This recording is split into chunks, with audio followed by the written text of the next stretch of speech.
Hey, my 2-minute conviction today is that cows don't give milk. I know it's a funny one, but I've got a mate of 30 years who runs a dairy farm up in Warrnambool, and he will tell you, cows don't give milk. He has to take it. He has to get up at 4 a.m. He has to walk through the mud and the manure. He has to corral the animals into the milking shed. He has to tie their tails and hobble their legs and sit on the stool and do the hard work.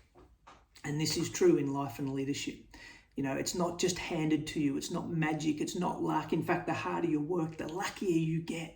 People say work smarter, not harder, but there are very few substitutes to hard work. The diligence, the determination, you know, the perseverance are great attributes of a leader. And you become extraordinary by doing a little bit of extra work sometimes. So here's my conviction. Cows don't give milk. You got to take it. And this is true in life as well. Have a great week.